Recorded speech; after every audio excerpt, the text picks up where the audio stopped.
Hello and welcome to episode number 117 of the WP Café show, the show where we talk about WordPress development and running a WordPress business, warts and all.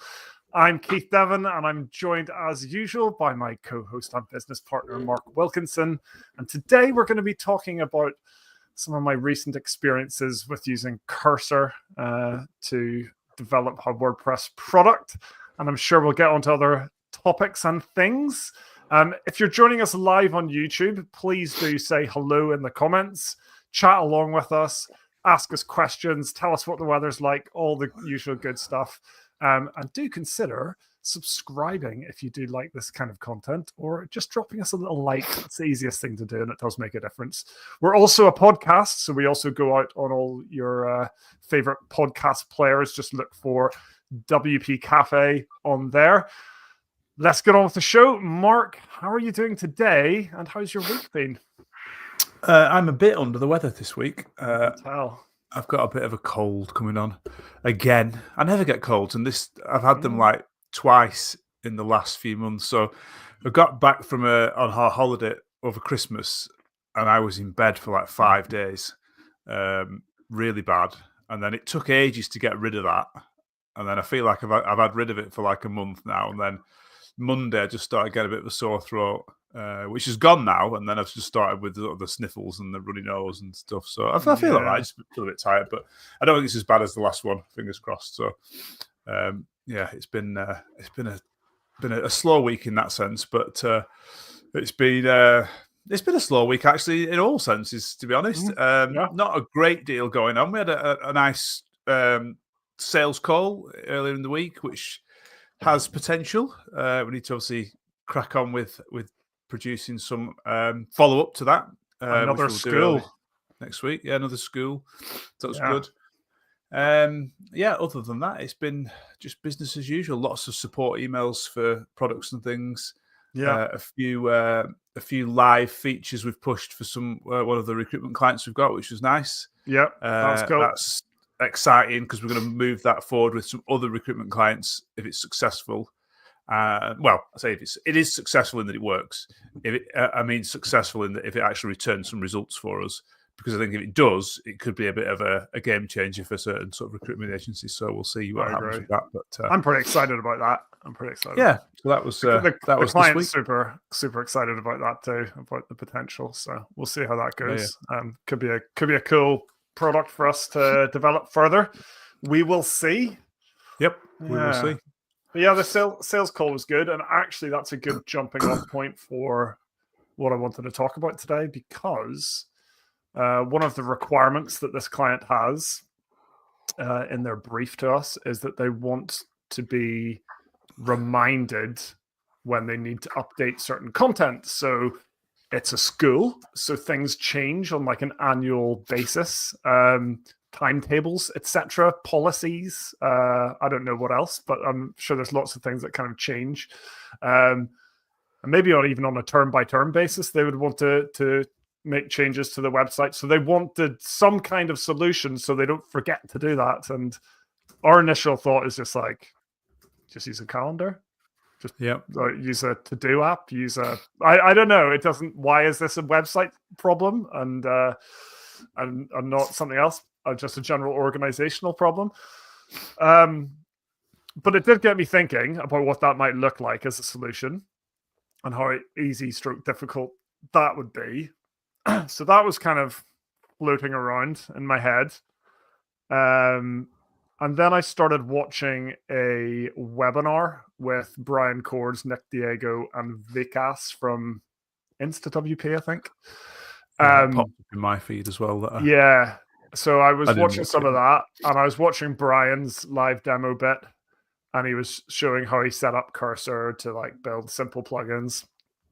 And instead of watching it and actually learning what Brian did, I just got so inspired so quickly that I was just like, I'm going to go do it right now. So I just like dropped what I was doing. I thought, and I'm going to build that thing. I'm going to build the content reminders thing. So I did. So I jumped straight in, not following any of Brian's advice, just like going for it basically with Cursor. And I I loved it. I got really far quite quickly, and then got stuck, but I'll kind of get to that. But it basically, I started quite granularly the first time. So I'm on attempt number 3 at the minute, where I've just scrapped everything and started again. So what did you ask it? Like, what was the first thing you said? Do you know I what? want to do this. Initially, the first time round, I think, what did I ask it for the first time? Did you break it up into steps, or did you just say, hey, build me a plugin that does this? I did. Oh, well, this is one of the most interesting things. So Brian's approach, and I think I tried to do this, is to get Cursor to write the instructions. So you give it some context. So you're like, tell it what you want to do. Elliot's watching. This is good because hopefully he'll have some input on some of this. So he's in the ask mode of Cursor. So there's like an agent mode or chat. Is it chat or ask? Sorry, one of those. So it's not actually going to be like implementing things. It's just like a chat, like ChatGPT. So he's in that mode and he says, I want to build a WordPress plugin that does X, Y, and Z. In the context of, and he gives it like, he's doing a WooCommerce plugin. So he points it to the WooCommerce documentation and stuff like that. And then he says, and I want you to return just a markdown file of instructions of how you would build this plugin. Like, so a bit like a pseudocode approach, where you'd write down the steps you want to take before you actually start writing code.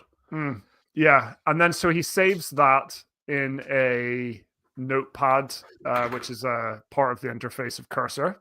Okay. And then he says, basically, he switches to agent mode and he says, build me a plugin using the instructions here. And he points to that notepad. Okay. And in his example, it just works. Like, it just like, dum, dum, dum, dum, bang. Accept all changes, refresh, load it up. There's the changes, they're working, right? Great. That was not my experience. And I think I keep getting to the point with it where there's just too much going on. Like, it's too complicated. So the first time I think I tried a more incremental approach and I was building it like feature by feature. So the first thing, it was just like, I want to create an admin panel on the block kind of sidebar, sorry, the page sidebar, edit page sidebar. I want a little panel there where I can create a reminder. And that was fine. So like that kind of worked. And then I was like, okay, but I want to be able to create multiple reminders. So, and I want it not to happen on saving the post. I want an actual button that just creates a reminder. It's like, okay, I could do that. And it was all working. And I was like, now I want a screen where I can see those reminders, and I want to be able to see the reminders on the actual post and all this stuff. And it was all working. And then I asked it to like set up a cron job to send reminder emails based on the information on each reminder. That didn't work. Did you actually ask it to set up a cron job, or did you just say send reminder emails? What I'm trying to get at is did you say use a cron job, or did it decide a cron job was the way to go? I might have asked it to set up a cron job in that case. Yeah. I mean, that's probably the way to go. I'm just saying as well, then. Along the way, though, it was super. So I was fully into it at this point. Things were happening quickly. It's working. I'm seeing the changes happening. I ask it for like date time pickers. It gives me beautiful date time pickers. It gives me beautiful select drop downs for choosing users to send the emails to. It's all conditional, so that if I set to end, you can set it to repeat, and if you set it to repeat, you can set an end date. And if you set a custom end date, blah, blah, blah. So there's all these conditional fields, and it's all working. And it was really exciting. And then I realized at some point that it's saving all this in post meta. And I'm just like, that's not the way to do it, I don't think. And I think that it's having querying issues when it's actually trying to send the emails. So I'm like, okay, I don't think post meta is the way to go. So I asked it how it's saving it and how it should save it. It's like, we're saving it in post meta, but actually, maybe we should save it as a custom database table. I'm like, okay, do that. Well, I would imagine if you're saving it as post meta, then when you're doing the cron job, the cron job is going to have to query all posts to check whether any of them have meta that needs sending. Yeah. Whereas if you did it another way and saved like a, I don't know what you call it, like an actionable event, if you like. So here's the user has chosen things on the right hand side, and we're going to create an event based on those things. So on this date at this time, we're going to this post, gets delivered. Then all you need to do is run through those events, and is it the right time to send the thing? Yeah, I would imagine that's more optimized than it is doing it in post meta for that reason. Yeah, 100%. Yeah, and also because I wanted to be able to view reminders, and I wanted to query the reminders, and I wanted to be able to edit them and delete them, and I just thought, anyway, so it suggested a database table, so I was like, okay, do it, and it's like goes down the list, shows you I'm doing this, I'm doing this, I'm doing it. It's all happening very quickly, and then it says I've made these changes, and you're just like, okay, that all looks, that sounds like you're doing the right thing, so you hit accept. At this point, I'm trying to move quickly because I'm not like reviewing everything. I'm not even really looking at any of the code. So I hit accept all. And then things seem to still be kind of working as they were. And I'm like, oh, wow, that was a really smooth bit of refactoring because it's just working exactly as it was before. Cool. And then I move on to the next feature and the next feature. And then I'm like, hang on a second. I've just looked at the database table and it's empty. And then I ask it, are we using custom meta, or are we using a database, like custom database table? I was like, oh, looks like we're doing both. Yeah, we should fix that. Let me fix it. Bang, all the changes. That should now be fixed. Accept changes. Nope. Still using post meta. And I'm just like, okay. And this is the point where the whole thing started to break down. And I kept asking it those types of questions, and it kept lying to me. and it kept saying that it had fixed things, and nothing had been fixed. And I could not break this cycle. I could not get it to refactor something correctly. I even said to it, if we wanted to refactor from using post meta to a custom database table, give me the steps that you would need to take. And then I plugged those steps back in. I created a little notepad. I referred to it, said, follow the steps here. And it seems to struggle with this concept of steps. So like it starts off quite well because it tells you what it's doing, like what it's working on. So, okay, first I'm going to do this. And then you see the code, blah, blah, blah. Then I'm going to do this, blah, blah. And then you're like, hang on, that wasn't the next step. Yeah. And then, so it all broke down, and basically I started again and tried it again and tried to be more specific and like early on. But I got myself into the same mess again. And then I was like, right, I'm going to try it for the third time. And I did follow Brian's video this time. So I used a lot of his kind of prompt structure. I was super detailed with my requirements because by this stage, I'd actually nearly built a working product that I really liked. I demoed it to you, didn't I, yesterday or this morning? Yeah. And I had it so close, and it was good because I now realized the fields I wanted to have. I realized how I wanted to structure the data. So I could specify that from the start. So I wrote out this quite detailed set of instructions, and then I asked it to generate its step-by-step instructions on how to meet those requirements. And I noticed that the step-by-step instructions had lost a lot of my detail. So where I'd put in like all of the specific form fields that I wanted and their conditional logic, it hadn't put that in the instructions. Right. And then I asked it, so I fixed a few bits, improved the instructions, and then I said it again. I was pretty confident I was semi-confident this was going to work. I just said run those steps that we've just agreed on. Again, starts off reasonably well, and then it starts doing all this weird stuff. So it's installing or it's building like uninstall functions and all this stuff that I'd never mentioned. And then the next step it goes to is a complete tangent. Oh, it's adding translation options. I'm like, hang on a second. We haven't even built the custom post type yet. Forget about translations. Forget about uninstall procedures or migration procedures. It was weird. So I'm at a point now where I think it's super powerful, but I don't know how to use it in it to be most effective. Yeah, interesting.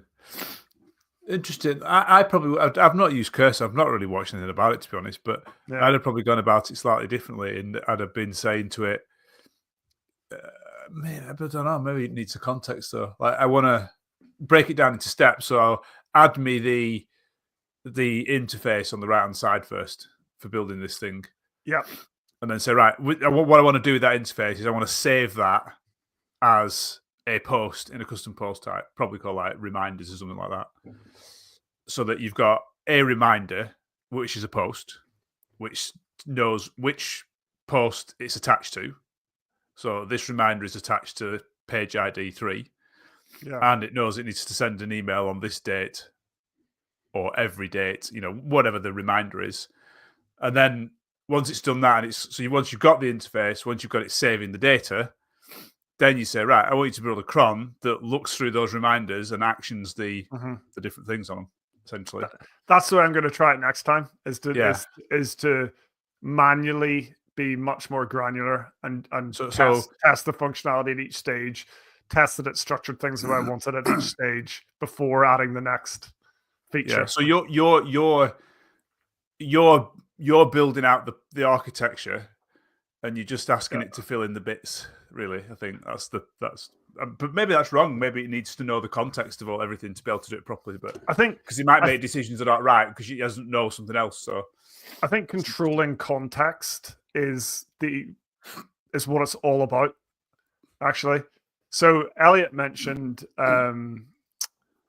project rules and like cursor rules. So he says, what does he say? Yeah, cursor settings, add cursor rules. I use this as the project main rule, then reference the rule in context as well as WordPress docs and at web.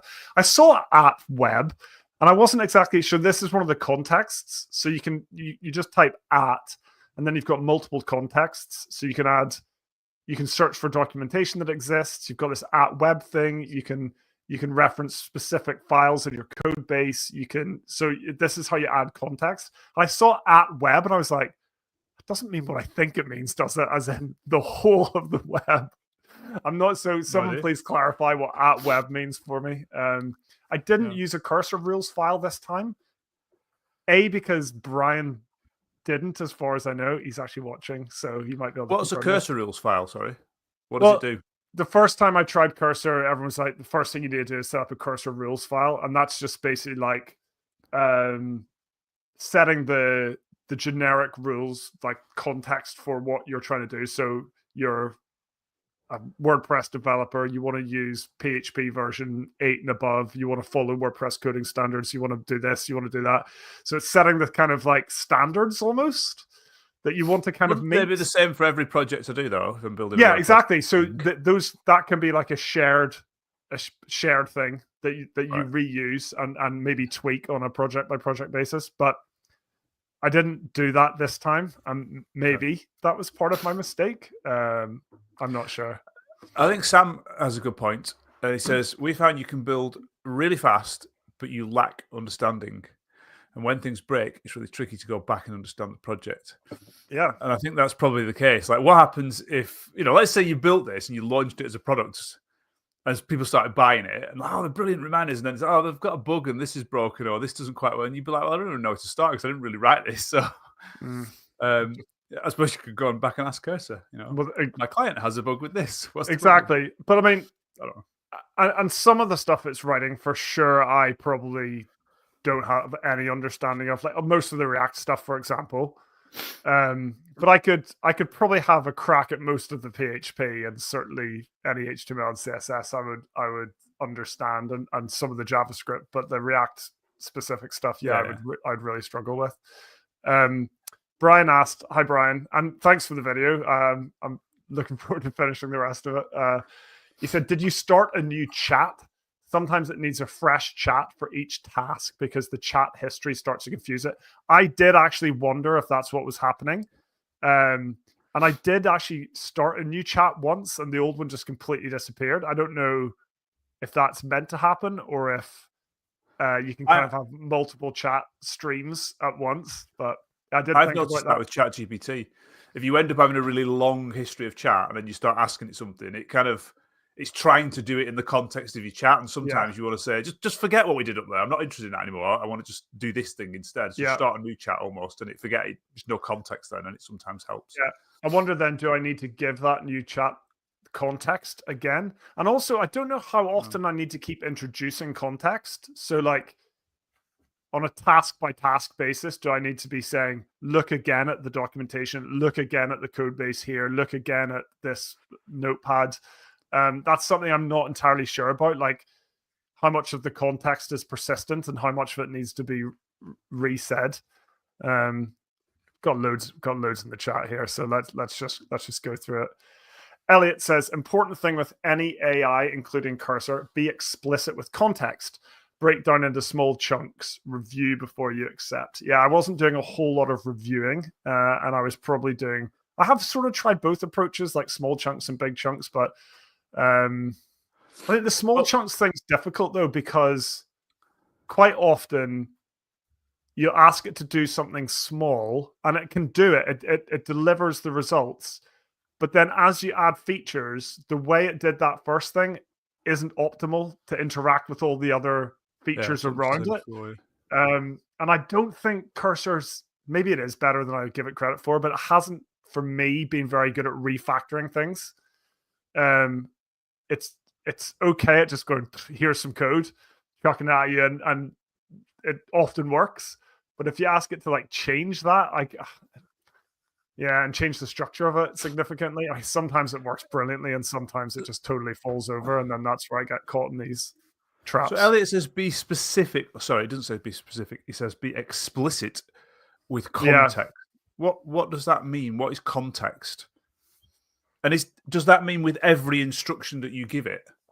Is context, I am building a WordPress plugin, I'm using PHP 8, blah, blah, blah, blah, blah. And I surely don't have to set it for every command we give it. I think that's where the Cursor rules thing was important. So this is the stuff that you just always have to follow. Those are my project rules. So just don't break any of those rules. Yeah. So that you don't have to say PHP 8 and above, no build process, blah, blah, blah, every single time. But that is the context, is it? I think that's what it means by context. But context can also be looking at the block editor handbook, looking at WordPress coding standards, looking at a particular markdown file in the project. So there's lots of different types of context. But I think Elliot's just saying, yeah, that has to be explicit somehow or other. And I think there's a combination of ways. Like it can be your prompt itself. It can be what you're referencing. It can be your Cursor rules file.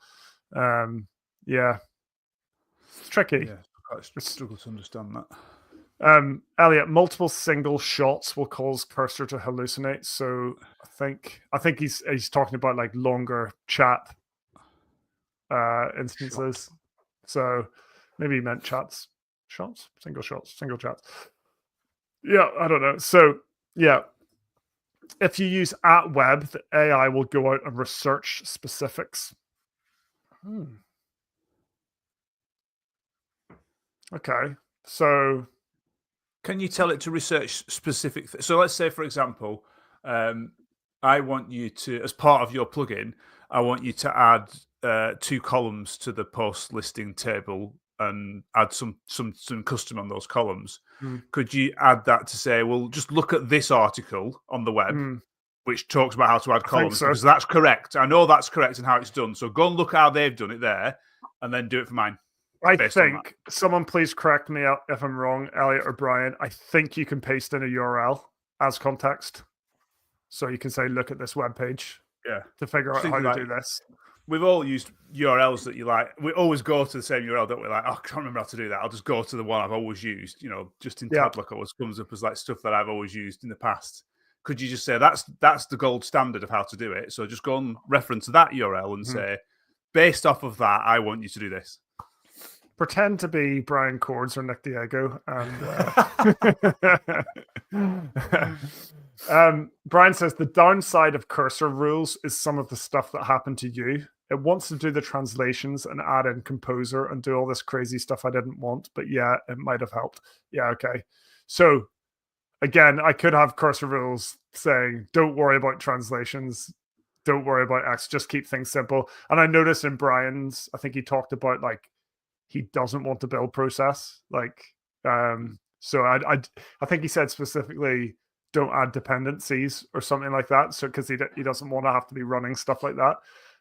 So yeah, that stuff's kind of important. Brian again, it clears the chat, but there's a history icon somewhere to go back to old chats. So this is this idea of a new chat, and I think that helps just to clear out some of the confusions every so often. So mine must have been horrific because I was at this for hours on a single chat thread.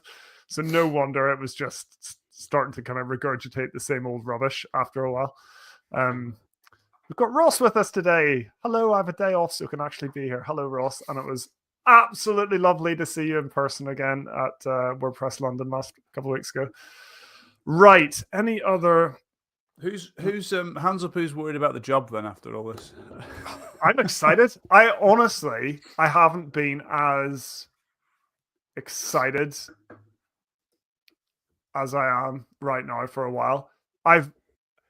Although it's been super frustrating what I've been doing, and hopefully I'll be able to kind of help that. It has been addictive and fun and fast, and like I was like, oh my god, like I've nearly built something that would have taken me a week in like a couple of hours. Like I could have got it to work. I think if I'd stepped to, I'm gonna keep trying because I want to improve this process. But the amount that you can get done is just amazing. I'm excited.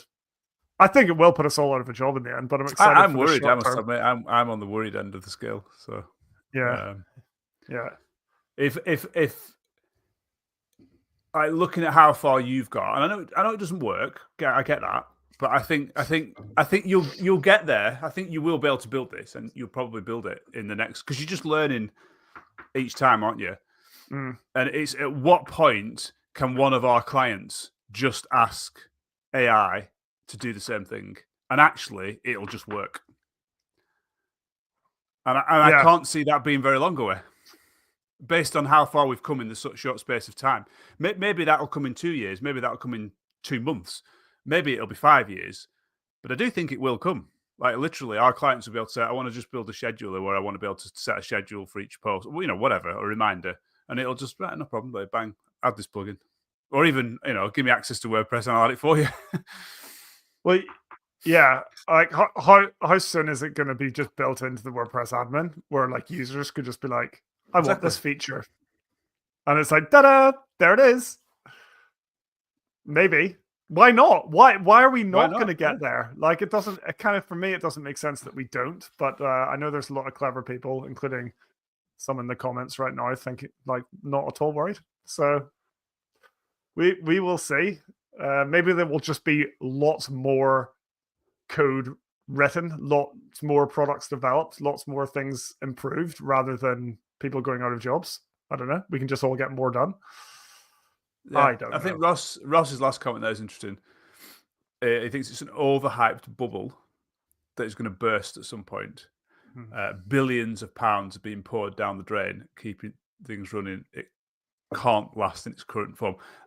I do agree with, and I think that might be what slows it down. But how do they monetize it? Ultimately, if it's not economically viable, it won't happen. So, and I've read like that ChatGPT is losing billions of pounds, even when with paid customers using it, because they just can't make it economically viable. But it's kind of like the box has been opened now, and I'm not. Yeah, the technology is here. So yeah, someone will be doing the same stuff. It'd be a bit naive to say that it will just go away if we can't make it work. It won't. I think it'll change. Because it's already working. That's what I mean. So I think, yeah, it does worry me. It does worry me. But we'll see. Yeah. So are you worried because... What are you worried about specifically? That there's only so much work to go around, and because everyone can get things done way faster, there's less developers needed? Less, not necessarily just developers. Like the stuff that I asked ChatGPT now that might have took me 10 minutes to research Mm. now takes me 30 seconds. And actually, my customers will just be able to do the same thing, essentially, which is, they're going to take jobs away from us. That's inevitable for me. Now, I think both Elliot and Ross are right in that if you're at the top end of the scale of development, it won't affect you as much. Because like we've just seen from your example, you still need that overall view of what's happening and being able to piece things together and understand that it doesn't work and why. Mm-hmm. But as I said, that'll get better as well. But if you're at the bottom end of the scale and you're doing, it will replace those tasks. I'm sure it will.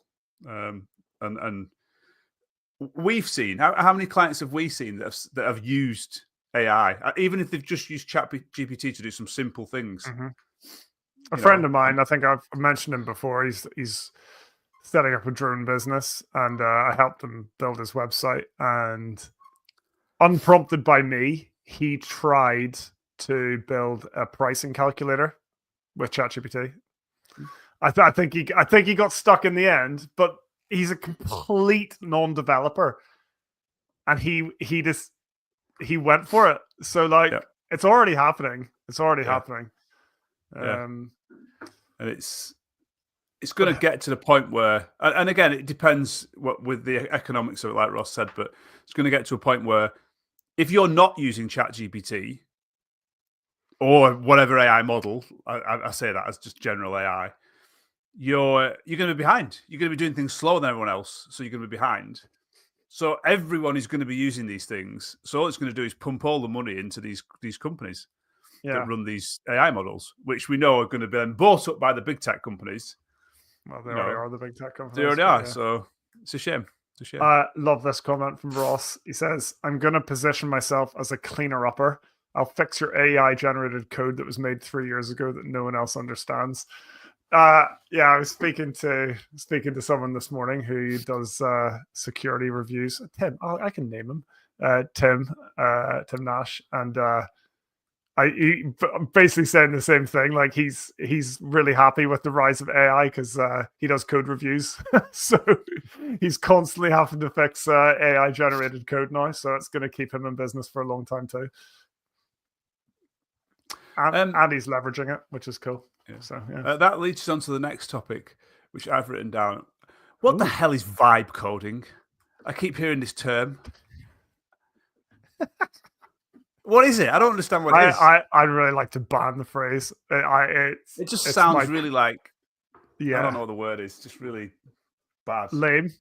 Lame, and I don't know. Vibe coding. Oh, I'm doing some vibe coding today. It's awful, isn't it? What is it? I don't even know what it is. What is it? The first time I read it, I was like, oh, just cringed whenever I read that. How do I vibe code? Was I vibe coding? I think I might have been getting a bit vibey in the last couple of days. I had the impression that it was kind of what I'm doing, just like basically purely using AI. It's speech. Yeah, that's what I was going to say. So Elliot says speech to text, text to AI. So you're like literally talking to your AI agent. So talking to Cursor, for example, saying, "No, that's not quite right. Can you just do this?" And it goes, "Yeah, cool, nice one." Yeah, why vibe? I don't understand why vibe. I don't know, because it's the worst, isn't it? So what does vibe mean? That's a very good question. Good. I don't know. Good vibration. It comes from like good vibrations, doesn't it? Like a distinctive emotional quality or atmosphere that there is a sensed or experienced. A distinctive emotional quality or atmosphere that is sensed or experienced by someone. The problem with the word vibe is it also has alternate meanings that are, we won't get into. But yeah, it's terrible. Can we not just call it AI coding, or I guess it's the whole text thing, or like voice AI coding or something?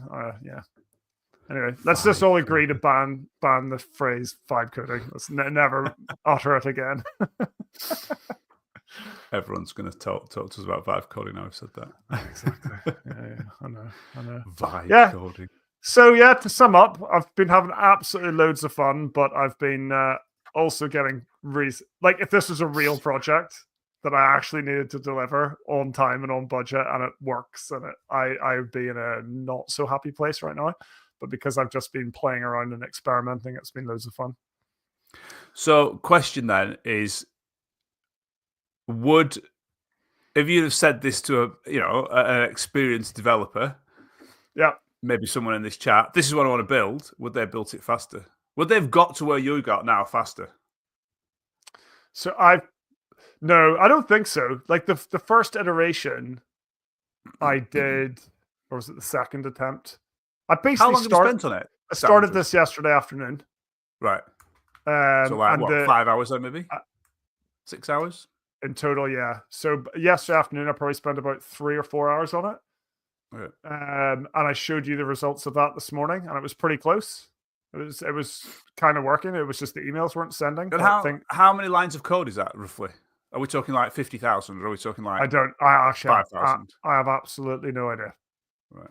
Just get an idea of like sense of how we should be writing. But like, there was quite a lot going on there. Yeah, but then I think if I was better, a better developer, a better especially like a JavaScript developer, that's the stuff that would have really tripped me up really quickly, is having to build that panel. But maybe that's easier than I think, and all the conditional logic and all that kind of stuff. I think hard. It is easier than you think.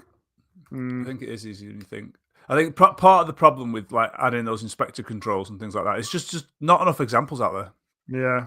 You can't find examples, and when you do, it's slightly different to what you want, and then you can't bend it to what you want because you don't understand the stuff and things like that. Whereas...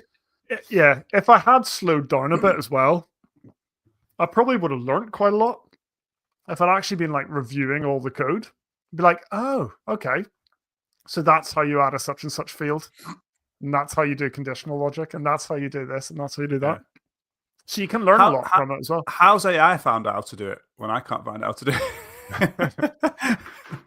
I guess it can inspect code, right? Like it's not just looking at documentation; it's looking at code examples all over the web, referenced with a name and a description and things like code. that. I don't know. I don't know if it can just look at a code base, like it can just look at the WordPress core and work things out based on that. I don't think so. I don't think maybe unless give it context, it can. Yeah, but really, maybe it must be able to. I don't know. I don't know what these things are actually trained on. Like, what's Cursor being trained on? Is it just Stack Overflow? Is it? Don't know. GitHub Copilot's obviously got access to all of GitHub, hasn't it? So exactly. Yeah, but I don't know what that is. I don't. Who owns Cursor? Who is it? I actually don't know. Is it Cursor or is it like I don't know, Microsoft or Google? Some guys Apple just vibe coding in their bedroom. I don't know. I'm not sure. I don't know. Sorry, I said it. I need a fine. Yeah. Vibe coding jar. You have to put £10 every time. And the annoying thing is now I really want to get it working, and I'm kind of obsessed with this thing. I'm kind of stuck. That's just normal. That's got nothing to do with AI. I'm like that with code in general. Like I can't leave it alone until it's working. Like when you've got so far and you get to that point and you're like, I'm so close, and you can't leave it alone. You've got to keep messing with it and keep messing with it. And you look at the clock and it's like, it's off 11 at night now. And it's like, exactly. That's what I'm like. I've totally got my head down, just like laser focused on trying to get this done. And it's good. Reese says Cursor is a fork of VS Code, I believe. So separate from Microsoft. Yeah. Okay. But where's its AI model come from? Is it? It uses different. No, it uses like Claude. You can choose the model. Right. So do you need an account for those? There's a free account that gives you access to a certain number of completions. Right. I bought the Pro one yesterday, which gives me more because I ran out in the middle of it all. I ran out yesterday. I was like, "Quick, buy!" So, yeah. It worked then. It worked. Yeah, absolutely worked. Yeah. There's other things other than Cursor too. I don't know. Cursor seems to be the one that the WordPress community has kind of rallied around, but I know there's loads of these tools now. That's because Brian used it, and Nick. Exactly. Yeah. So influencers have taken us down that direction. No, I've not used it. I don't know what it is and everything, but I haven't had the need recently to dig into stuff. Give it a go, I think. Windsurf. I think that's one of them. I'm already paying for GitHub Copilot. I don't want to pay again for something else. But then again, I'll be behind the dump, so yeah. Is Copilot equivalent? Like, can it? Can you just can you prompt it just to say build this plugin and it'll build it, or is it more like autocomplete, which is essentially what Cursor is glorified autocomplete? But I'm just trying to think. Menus moved. Right, go for it. I thought you could, but I can't find where it is now in my editor. I thought there was a panel on the right hand side where you could ask things. But to be honest, I tend when I'm coding, I just write stuff with comments. So and then it just, this is what I want to do in the comment. And I always put comments with my code anyway. Yep. So, some people hate, some people like. I comment everything. So you type, the first thing I ever do is type a comment, check something exists or whatever, and then GitHub Copilot just writes the next line for me, and then I just review it and press tab, and it's there, and then carry on. Obviously, sometimes it's wrong, and I change it, but that's how I use it. Well, that's right, wrong, I don't know, but that's how I tend to use it. So it just speeds up the coding process because it's typing a lot of the heavy lifting for you. Do you know what we need? Now that we can develop things super quickly without knowing what's actually going on and needing any skill or knowledge. We need the same thing, but for marketing. We need some kind of AI marketing tool. And I just say, sell this to as many people as possible. Go. Because I have loads of fun building all these products, but it's getting them out there. Maybe that's what we should build rather than the actual thing. Just this AI marketing tool. AI marketing probably tool. Exists. HubSpot. Well, probably someone says it exists, whether it actually does or not. It doesn't matter. Yeah. Anyway, let's wrap it up for today. I hope you enjoyed that rant. Well, it wasn't so much of a rant, but monologue for a while about my experiences with using Cursor. Thank you for joining us. If you joined us live today on YouTube, or if you are listening on the podcast, it is always really great to have you along on the show. If you have enjoyed watching, please do hit the like button and consider subscribing for future content. We won't be here next week. I am off next Friday, but we should be back the week after. So we will see you then. See you soon. Bye-bye.